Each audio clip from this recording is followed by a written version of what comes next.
Welcome to DATATHENA's Beginner's Guide to the General Data Protection Regulation. So in today's session, we're going to really dip our toes into what the new world of privacy means for your business. We want to show you it's not something that you need to be afraid of, it's something that you can definitely get to grips with, and from today's session, we're going to explore some of the key touch points of risk so that you're in a position to be able to go back and talk confidently in your business about it and just have a think of maybe a few things that we need to go and have a think about, bearing in mind that the General Data Protection Regulation is soon going to be in force. So without further ado, it's worth really just explaining what the GDPR is. So the General Data Protection Regulation is being introduced to strengthen and unify data rights across Europe. So that seems pretty simple as it goes, right? What does it mean? Well, the reason why we're having this is because if you think about it, just even from your own personal use, maybe putting business case aside, we use our phones, we use social media, we buy things online, we communicate with our friends, we expect devices to remember us so we don't have to fill out our information every time. We use things maybe like Touch ID, we might have contactless payment that we use to pay for things. So all of this digital information is being passed back and forth in a giant digital sea every day, and we have to make sure that it's secure when this is happening. So the GDPR is designed to maybe put in place some harbour walls, if you will, around the use of data to see how the digital economy can make sure that it's compliant with data protection rights. And if you think about it, there's plenty of other ways too in which we come into contact with personal data. So it's not just necessarily about e-commerce or about social media. We might provide information to healthcare providers, to hospitals, to doctors' surgeries, to schools. If you think about it, the lists are really endless. So bearing in mind the reason why we need to have this new regulation, when does it take effect? Well, it's going to take effect on the 25th of May 2018. And it will replace the existing Data Protection Directive of 1995, which, while it's been wonderful and served its time, couldn't really envisage the exponential development of the internet in the form we have it now, and the ways that maybe we do or we don't understand when we give information, what the consequences of that might be. And so that's why we're going to have more regulation around data. So, what is a regulation? Much is touted around this, and you may have just heard me then in the previous slide talk about this 2018 regulation, and then talking about the regulation replacing the General Data Protection Directive.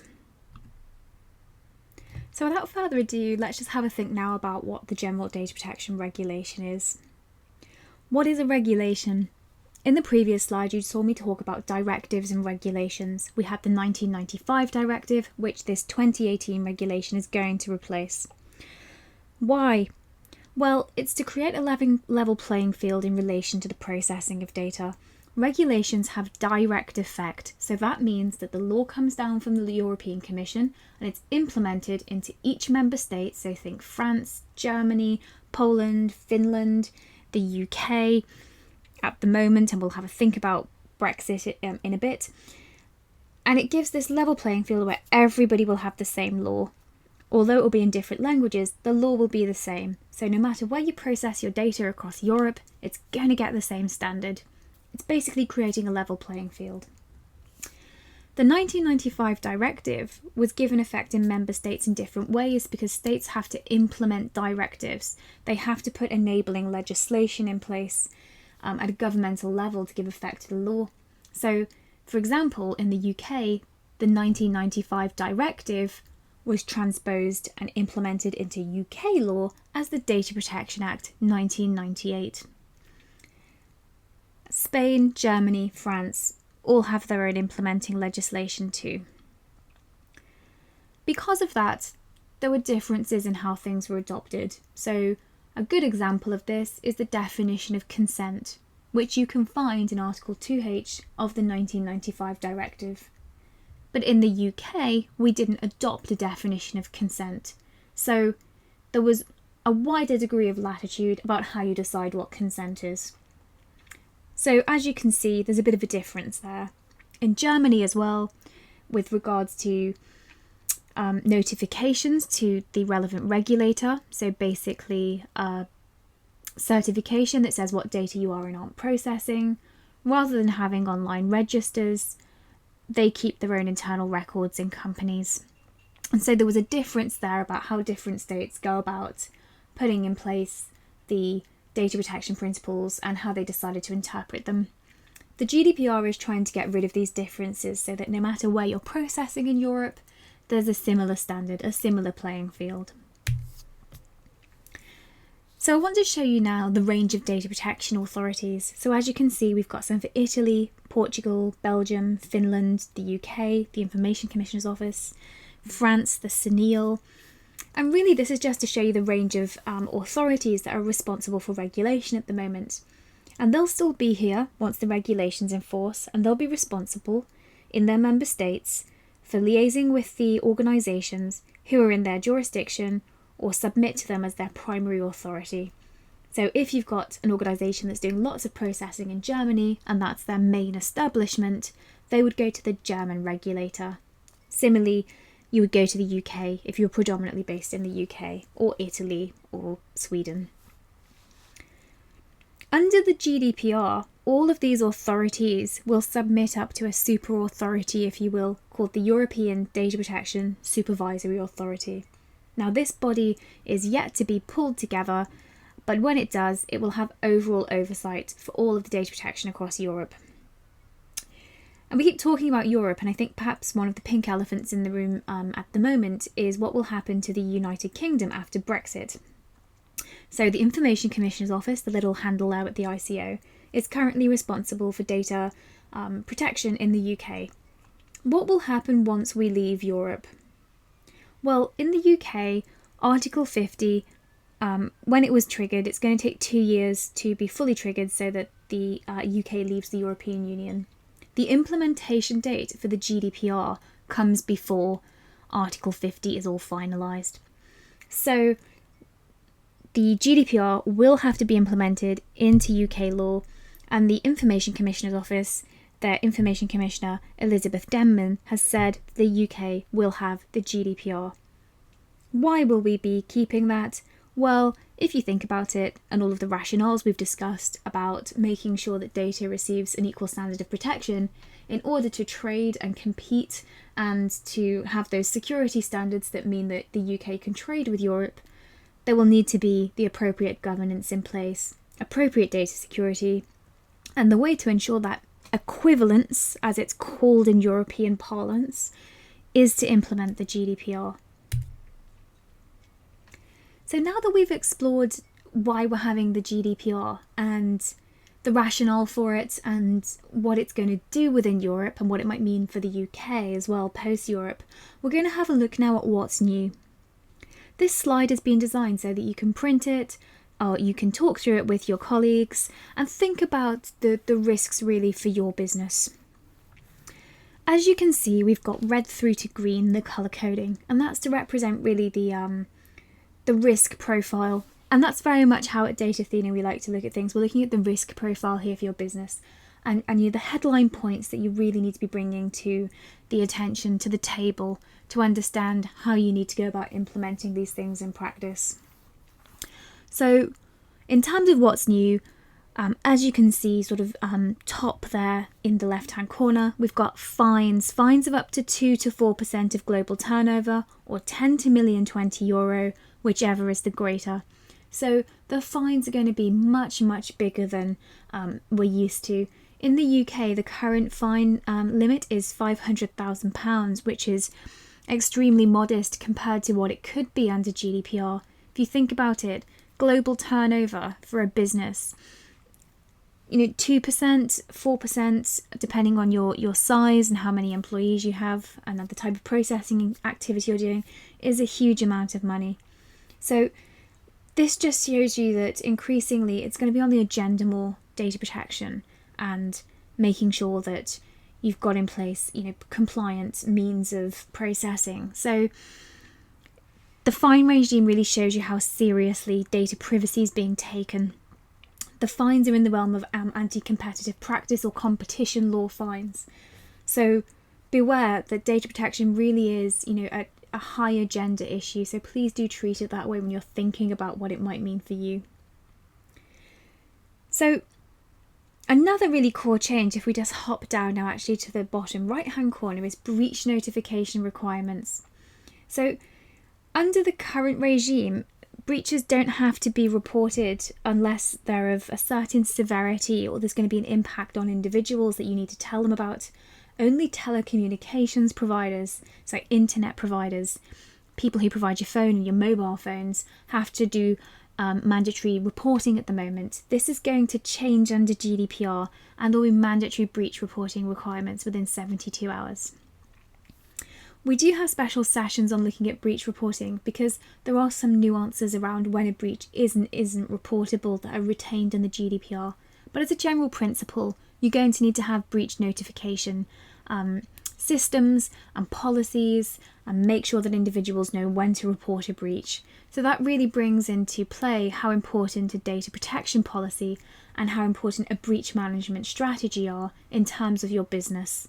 Because if you need to tell a regulator that you suffered a data breach, you need to be confident that you've acquired the necessary information to be able to report that, to let them know what's happened and how you're dealing with it, and also to demonstrate that you have strong governance in place.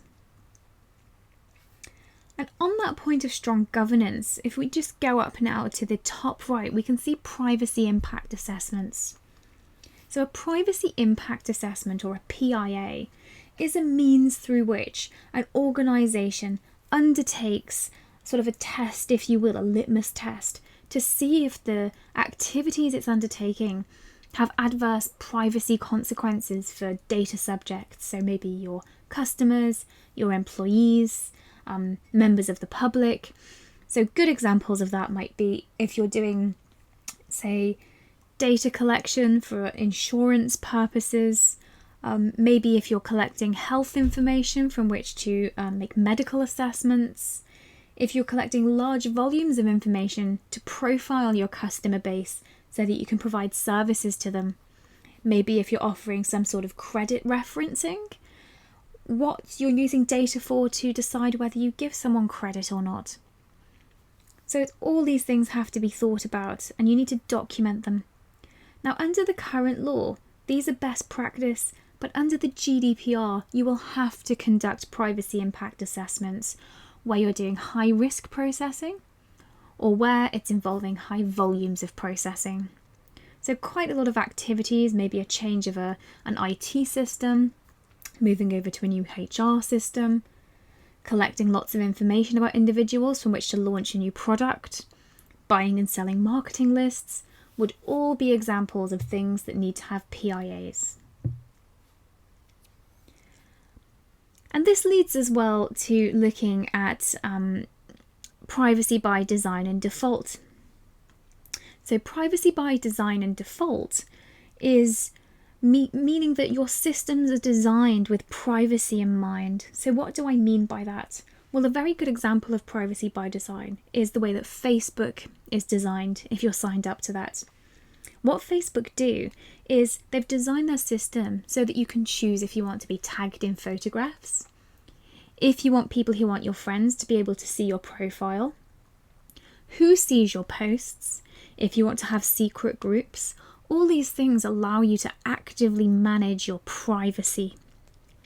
So systems will increasingly have to be like this. So a good example, if you're offering a website, is maybe providing a login or a registration page where individuals can go and review their details, and if they're inaccurate, they can go and change those.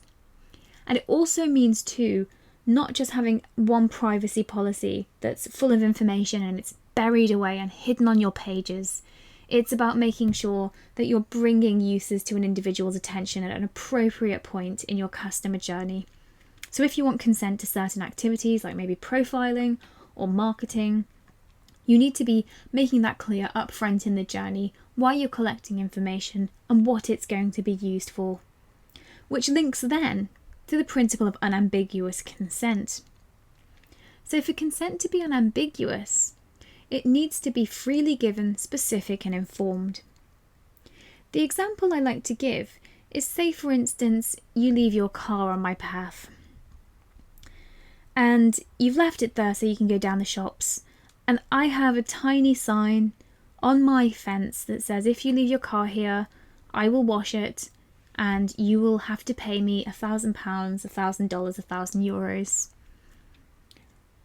If you don't want me to do that, don't leave the car on the path. And you left your car in good faith because I'm your friend, and you didn't read these terms because they were obscured, you couldn't see them, they're tiny. And then you come back from the shops and I've washed your car and I say, well, I want my €1,000 or my £1,000 or my $1,000. And you say, well, I never consented to this. And I say, well, you did, it was implied because you left your car on my path. Well, as you can see, that's not good consent because it's not active, it's not freely given and informed, because if you had known what I was going to do, maybe you wouldn't have left the car there.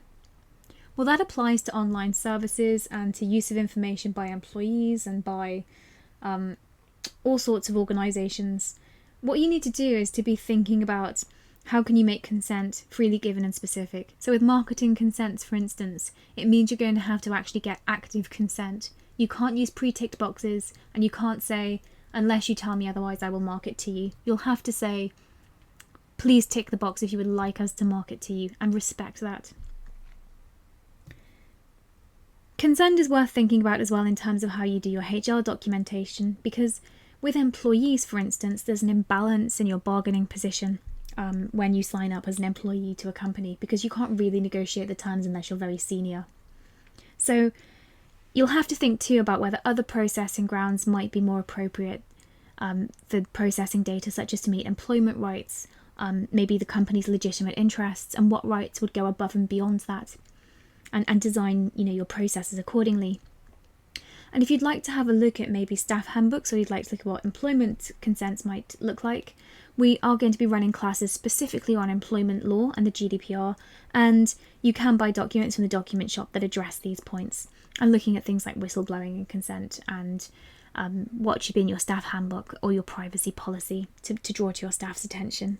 So do feel free to have a look at those if you'd like to. And if we just go up there, you can see we've got about more fair processing information here. And this ties neatly to the points we've just been discussing. It's about making your privacy policies very clear about what you're collecting and what you're going to do with the information. It's about having data protection policies, and it's about making sure that your staff's literature explains what you're going to do with their information too.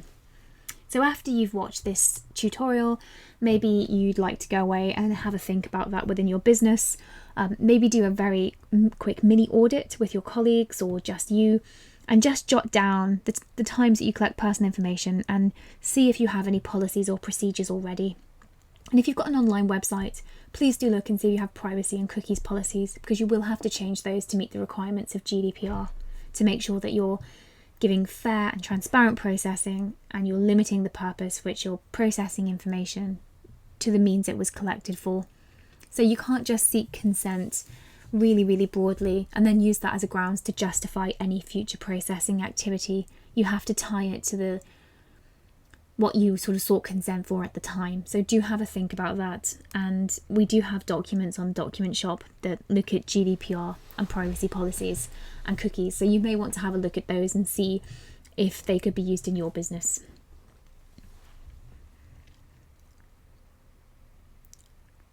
And as we've discussed as well, there's one rule for all the member states. So we had a look at that on the previous slide. This is about making sure there's governance that's equal to all of the organisations that are based across Europe. And as I said, it's a bit like the Lord of the Rings. It's one rule to bind them, one ring to rule them all. So kind of think of it that way, if you will. And now, what I would like to have a talk about is some of the governance requirements relating to outsourcing. So we've got here on the right hand side, just under the red box, requirements for offshore processing.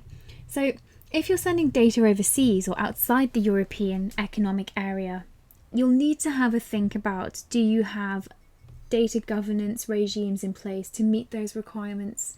So the types of things we're thinking about there are maybe model clauses, which is a data transfer agreement essentially that's approved by the European Commission, that if you sign up to it with your outsourced service provider, and maybe their subcontractors, you can lawfully process overseas.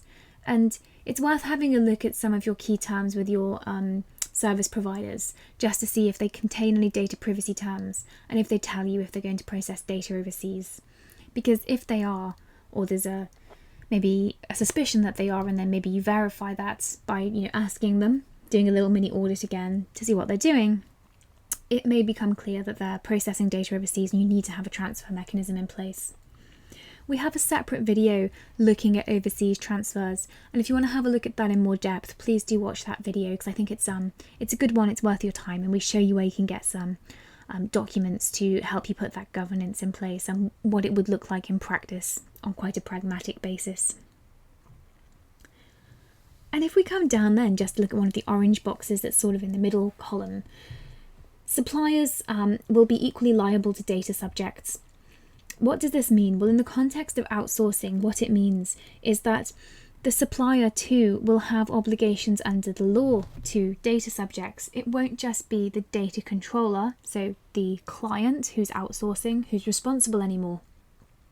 Both parties are going to face increased compliance obligations as a result of GDPR. What this essentially boils down to is that the customer who's outsourcing will need to make sure that they have a GDPR compliant data processing agreement in place with their supplier. There are additional requirements associated with this now that you have to put in place. So you have to have a written contract, and it has to cover off all of the key points under the GDPR. So you have to address things like, will your supplier help you with the right to erasure? Will they help you meet privacy by design and default? Will they notify breaches to you, say, within 24 hours, so that you can comply within 72 hours? They'll have to help you with data privacy impact assessments. They'll have to give assurances that they'll only act on instruction. They have to be subject to a duty of confidentiality, and they have to ensure that they're complying with the security principles of GDPR.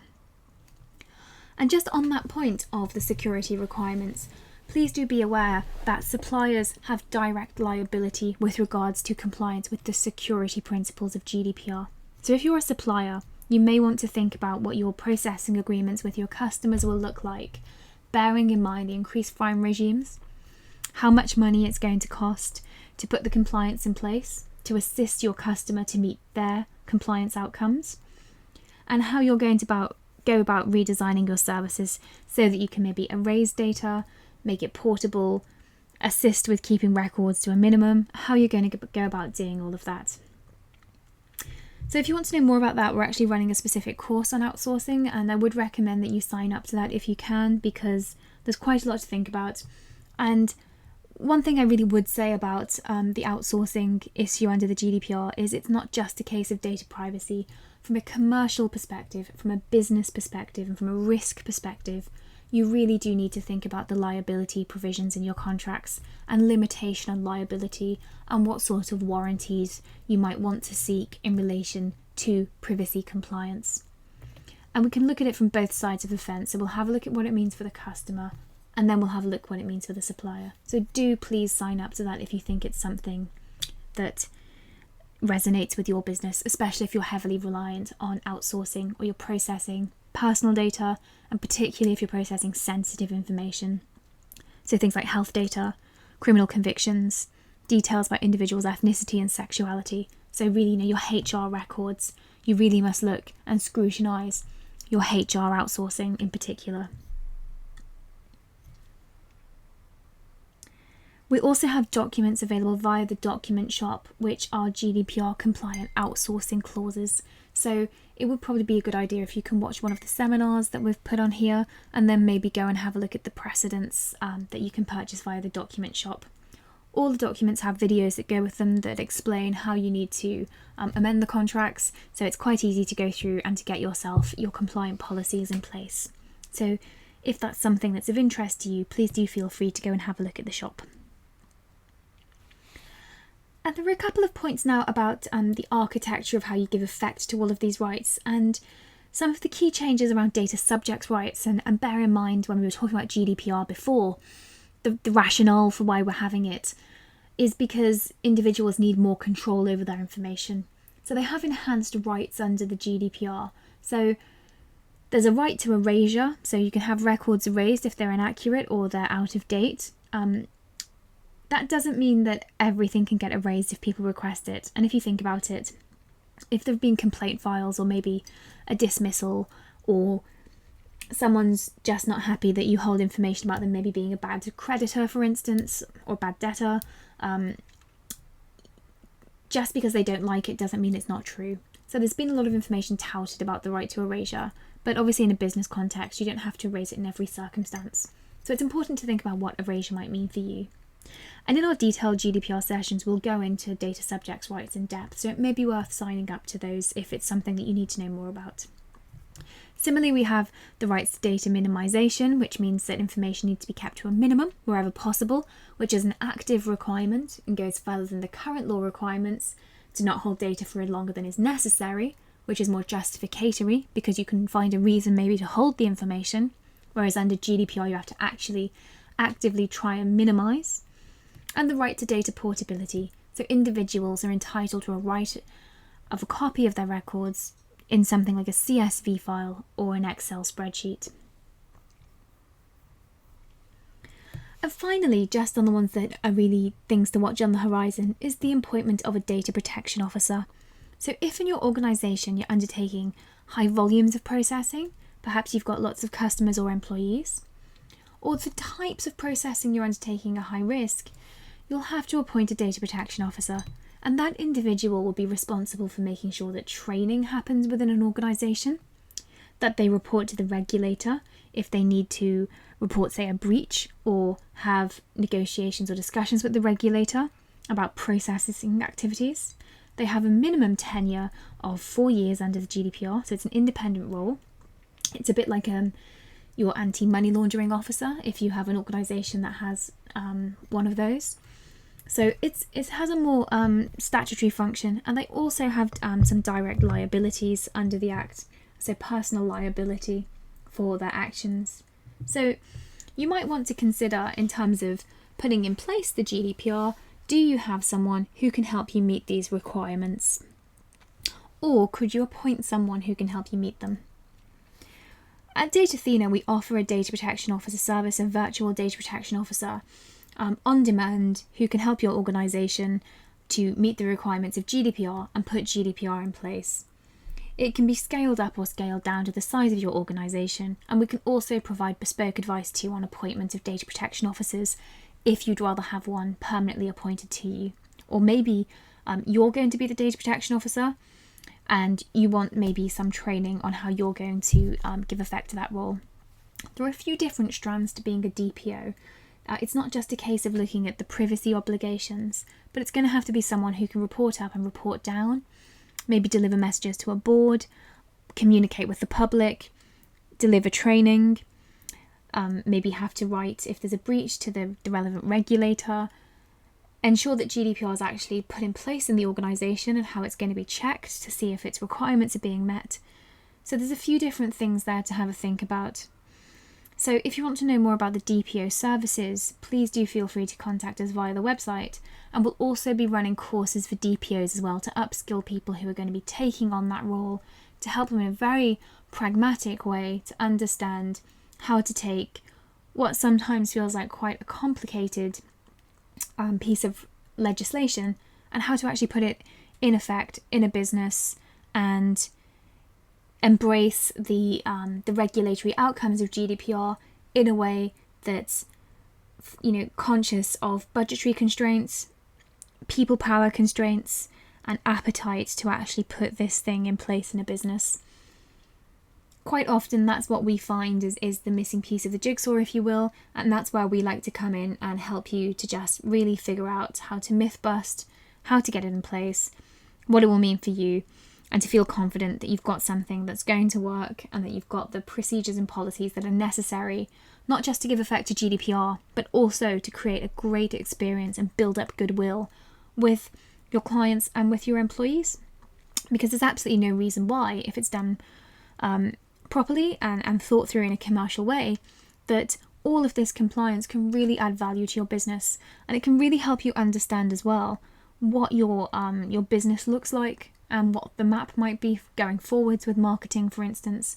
So I suppose as my closing thought, I'd just say embrace GDPR. Don't be afraid of it. We've talked through some key points today.